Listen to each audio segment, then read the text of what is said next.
Welcome back to another video. I know some of you are probably back in work by now. I've got a few more days off, so I'm trying to use that to good effect.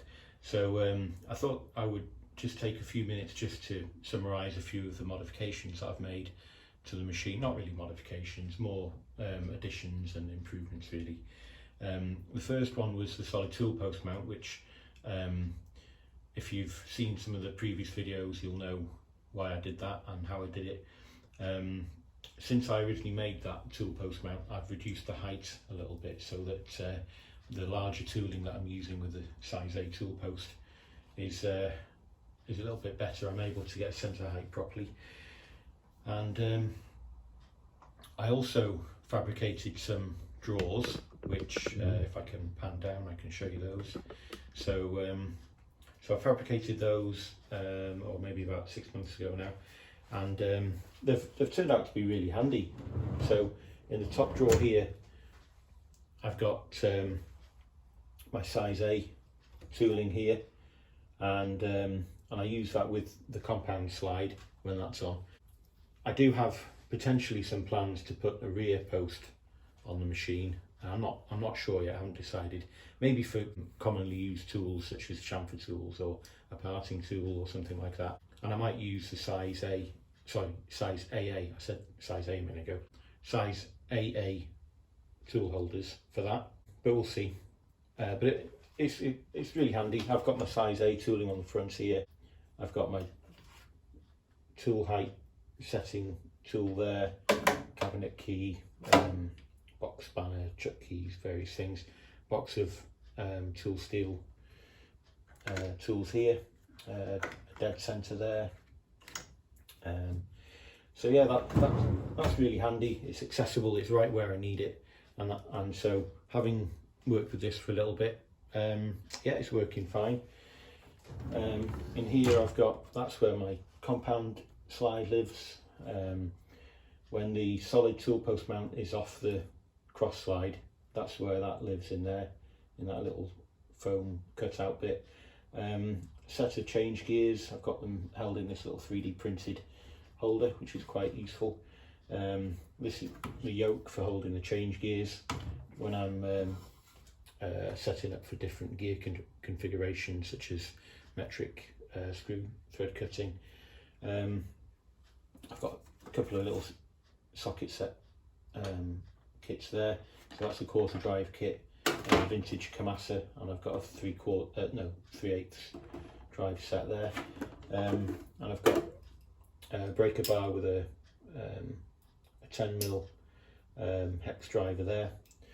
That stays in there, and that's for releasing the cap screw on the top of here if I ever wanted to remove this for any reason, which I do occasionally. And in here there's a C-spanner for the collet chuck. And then in the bottom drawer I've got my 4-jaw chuck, faceplate, magnetic chuck and 3-jaw chuck. There's a little box of jaws there, inside jaws for the 3-jaw chuck, and an oil gun. This is a proper Myford one. This they're not cheap at all, but yeah, that does the job. And that's probably all there is to say about the lathe drawers, really, other than to say that they're doing what I intended them to do. So that's good. Also, not long after I bought the machine, I fitted a new DRO, and that's really good. That's really good. Just bring it in a bit closer. So I'm very happy with that. The only problem is when I operate it, it's a bit wobbly because it's attached to the splash guard on the back of the machine, which, you know, it's a bit flexible.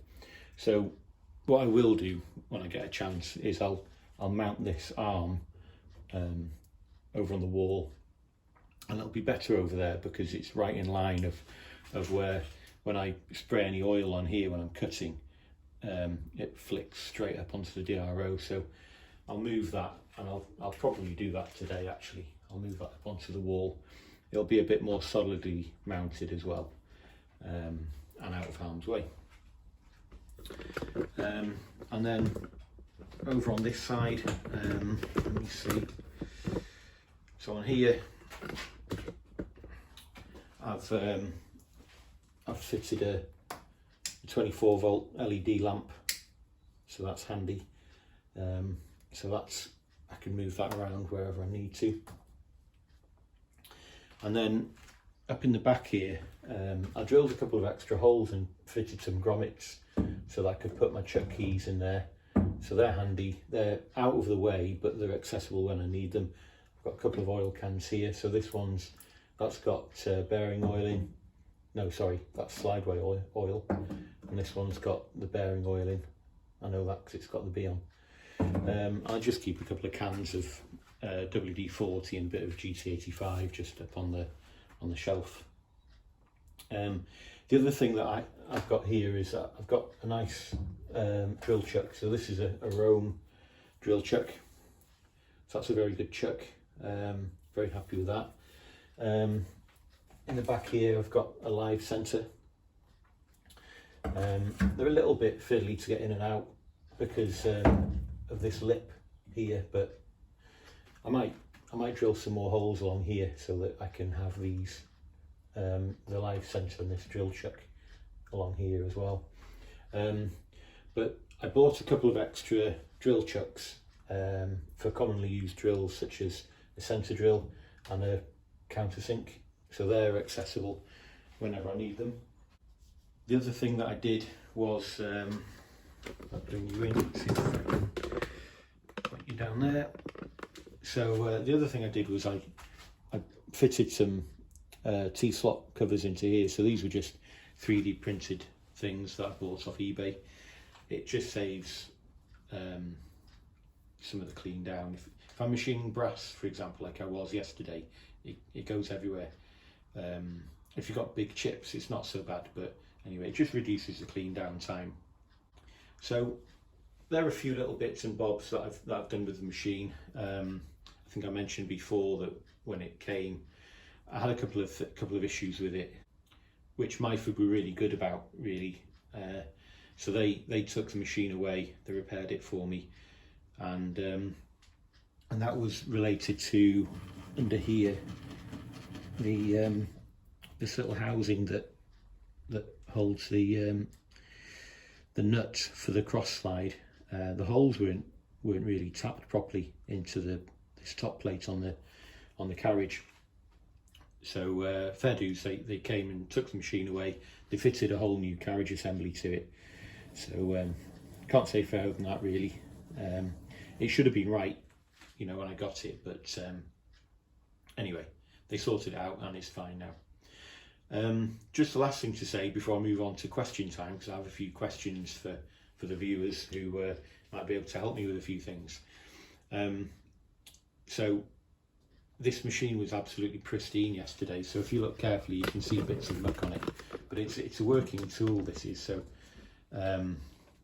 so anyway, I can't have it in showroom condition all the time, but I try to keep it in good condition. I keep it oiled, I keep it covered, so there's no dust and junk landing on it when it's not in use, and I keep one of these this dehumidifier little thing inside the cover, so if there is any condensation, then that will absorb it, so I can keep it nice and dry. But generally, you know, it's picked up a few war wounds. There's a few little chips of paint come off here and there. There's a bit on there. There's some dings around it.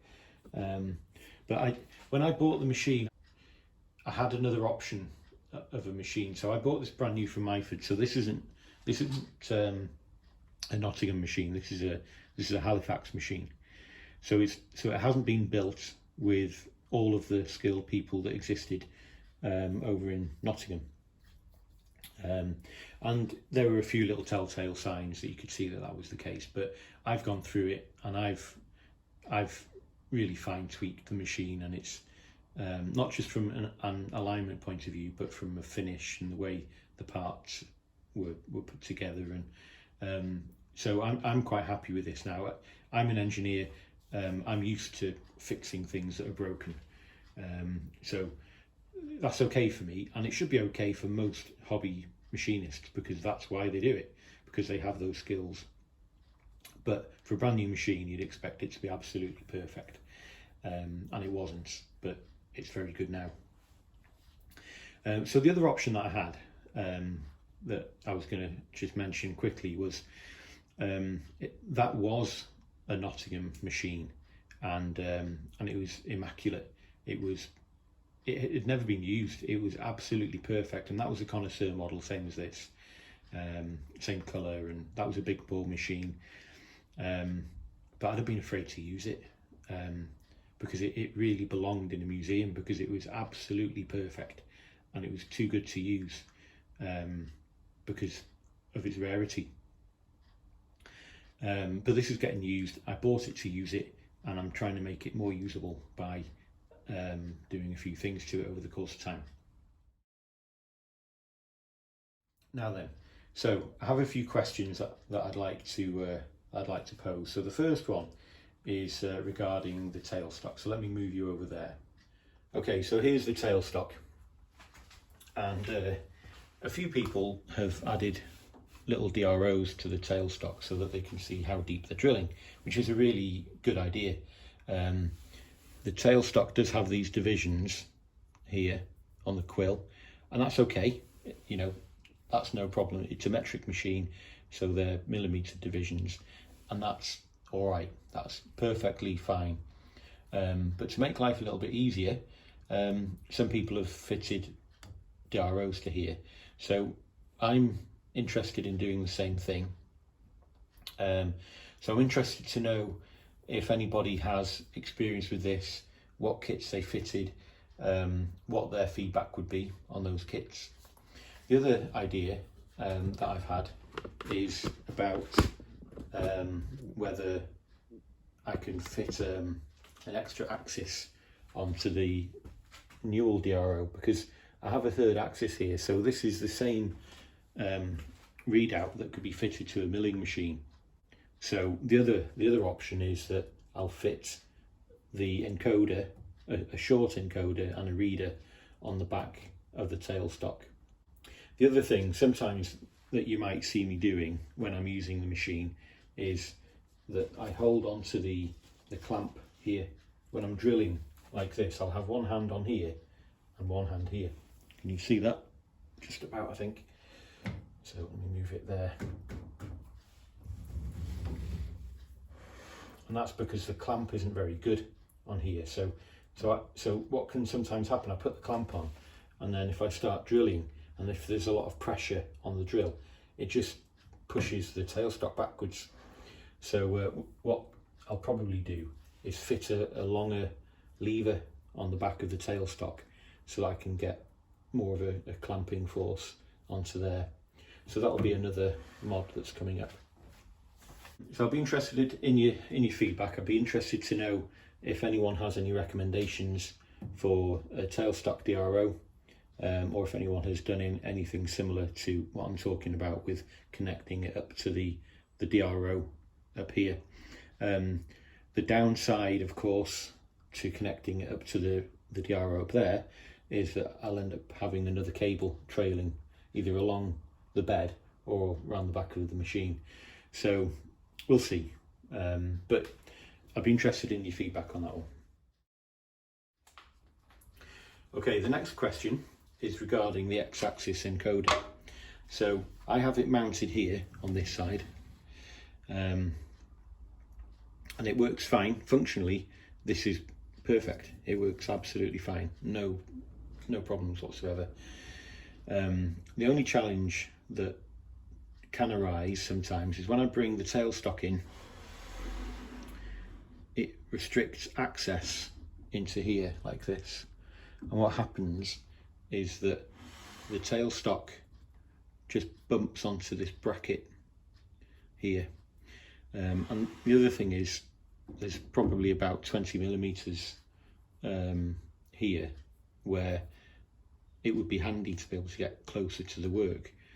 Now, okay, I can move the carriage right in like that. So it's not a major problem, but sometimes I am a bit concerned about damaging this carbon fibre rod here. So I've been thinking about a couple of things. I've been thinking about moving it to the other side, so the whole affair would go backwards. I would mount the reader onto the back of the carriage, sorry, on the back of the cross slide. So this would then travel with the cross slide, and the rod, I'd have to turn the rod so that it's mounted to the top plates of the carriage, and that would be fine. So it'd have to move that way by the length of the reader plus the thickness of a plate, so that would be over there in that case, because I'd be looking to move the whole thing over to this side, and that would mean that I wouldn't have this clash with the tailstock. The only thing that I need to think about then, of course, is access for the chuck on here, but I don't think it will be a major problem because most of my tooling is quite chunky.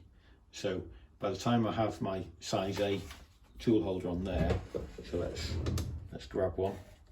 So by the time I have a tool holder on there, it doesn't really cause me too much of a problem in terms of access to the work holding. So yeah, in that case, the rod would stick out that way, and then the reader would be on the back here. I'd be interested to know whether anyone has had any problems mounting an encoder to the front here. If access has been a problem, any thoughts would be welcome.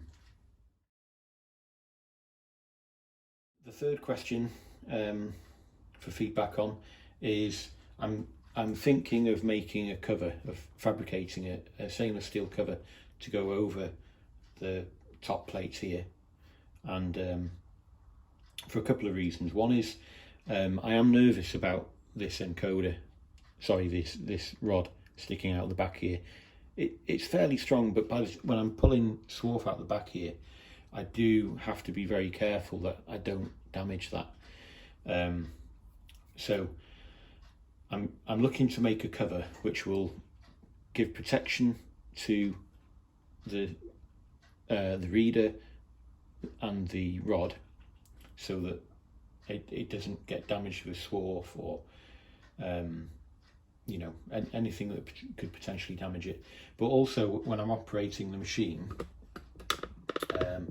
the feed control lever is down here, and sometimes if I'm taking a cut and the swarf is quite hot, it burns my hand here, you see. So what I'm thinking of doing is just making a cover which will also act as a means whereby a lot of the swarf can be collected and more easily cleaned away, rather than falling on the slideway down into the machine. So if it just lands onto here, I can more easily just sweep the swarf off onto a dustpan and throw it in the bin. So this cover will be quite a multi-functional thing really. So I'd be interested to know. I think I've seen one that Bones made that looked good, and also part of the motivation for doing this was when I saw Stefan Gotterswinter's method of doing it, and what he did was he mounted some rails either side. So I have some square stock here, so I would probably do a similar thing. So I'd mount this so that it's under flush to the top surface here, and have a rail either side. That would mount the fabricated cover onto the machine. So I'll probably do something similar to that. The carbon fibre rod for the encoder can still fit under there, that shouldn't be a problem. The only thing that I would need to think about is access. Let me bring it around. is access to these threaded holes here, because those I'll need access to in order to clamp the rotational position of the compound slide when the compound slide is fitted. So that's fine. All I would do is just need to make sure that I have a rail either side rather than blocking the hole. And then inside of the fabrication, of course, I'd need to have a hole through it so that the screw can fit through. And finally, this is not so much of a question, but more of a future modification that I'm planning to make, and that is to remove this bolt here, which is the carriage lock, and to fit it with a lever. So I'm going to make a piece that will either attach to the head of this bolt, so it'll be a round boss with a lever on it, and I'll need to position it correctly so that when it's clamped it's not in the way of anything here, because when I've got the compound slide on, I'll need access to the hand wheel and everything. So I don't want anything that's too bulky, but also I don't want something that's going to be in the way of either the tailstock coming in or anything like that. So it can't be too long, so I'm thinking something about that long will be good enough, and it needs to be quite low profile because it will need to fit between the cover and this face here. So as I say, it just needs to be long enough so I can get enough torque onto it so I can clamp the carriage well enough, but not so long that it fouls with other things. So there we go. There's a bit of a summary of the machine, some of the intended mods. If you want to give me some of your feedback and ideas, they'll be very welcome. And thanks again to my subscribers. The subscriber count is building slowly, and that's great. The fact that you guys are interested in this kind of stuff is good. I enjoy doing it. As I've said before, I'm not the best at making videos, so I'm not trying to be too fancy with anything, but I'm trying to make it something that is worth watching, as well as keeping a log of my own shenanigans in the workshop. Anyway, I hope you all have a great new year, and all the best, and I'll see you on the next one. Bye for now.